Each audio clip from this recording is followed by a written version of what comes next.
August மாதம் 11ஆம் தேதிக்கான ஜீவ ஊற்று வேத தியானம் சங்கீதம் 22 வசனம் 4. எங்கள் பிதாக்கள் உம்மிடத்தில் நம்பிக்கை வைத்தார்கள், நம்பின அவர்களை நீர் விடுவித்தீர் என்பதே. கர்த்தரை நம்புவது என்றால் என்ன என்பதை குறித்து சற்று தியானிப்போம். நம்முடைய கர்த்தராகிய இயேசு கிறிஸ்து பூமியில் சரீரத்தில் வாழ்ந்த நாட்களில் அநேகர் அவரை கண்டார்கள். கண்டவர்களில் சிலர் அவர் மேல் நம்பிக்கை கொண்டு அவருக்கு சீஷரானார்கள். பலர் அவரையும் அவருடைய கிரியைகளையும் கண்டும் விசுவாசியாதிருந்தார்கள். அன்றைய காலகட்டத்தில் விசுவாசித்தவர்களும் சரி, விசுவாசியாதவர்களும் சரி, அவரை தங்கள் மாம்ச கண்களால் கண்டார்கள் என்பதை வேதத்தின் வழியாக அறிகிறோம். இன்றைக்கு இருக்கிற அவருடைய விசுவாசிகளாகிய நாம், கர்த்தர் மாம்சத்தில் இருந்த நாட்களில் அவரை கண்ணார கண்டவர்கள் எவ்வளவு பெரிய பாக்கியத்தை பெற்றவர்கள் என்று நாம் எண்ணுகிறோம். ஆம், அது உண்மைதான். என்றாலும் கர்த்தருடைய பார்வையில் யார் சிறந்த விசுவாசிகள் என்றால், யோவான் 20:29 அதற்கு இயேசு, தோமாவே, நீ என்னை கண்டதினாலே விசுவாசித்தாய், காணாதிருந்தும் விசுவாசித்தவர்கள் பாக்கியவான்கள் என்றார். ஆம், கர்த்தரை பொறுத்த வரையில் கண்டு விசுவாசிப்பது விசுவாசமே அல்ல.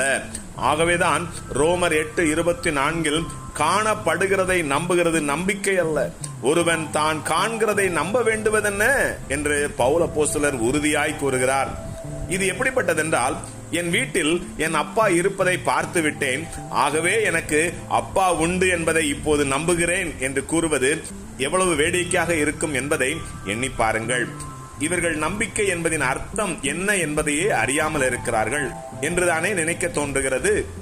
நம்பிக்கையின் அர்த்தமே கண்களால் காணாததை இருப்பதாக உறுதியாக எண்ணுவதே நம்பிக்கையாகும். இதையே எபிரேயர் 11:1 விசுவாசமானது நம்பப்படுகிறவைகளின் உறுதியும் காணப்படாதவைகளின் நிச்சயமாயிருக்கிறது என்று விசுவாசத்திற்கான அர்த்தத்தை கூறும் ஒரே வேதம் பரிசுத்த வேதாகமமே.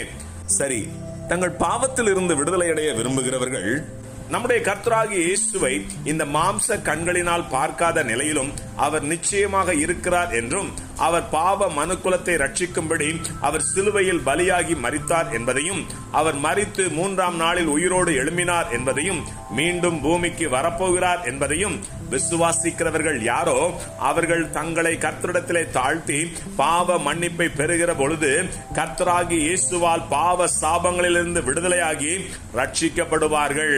இதையே ரோமர் 8:24 அந்த நம்பிக்கையினாலே நாம் ரட்சிக்கப்பட்டிருக்கிறோம் என்று வேதம் கூறுகிறது. ஆமேன், அல்லேலூயா.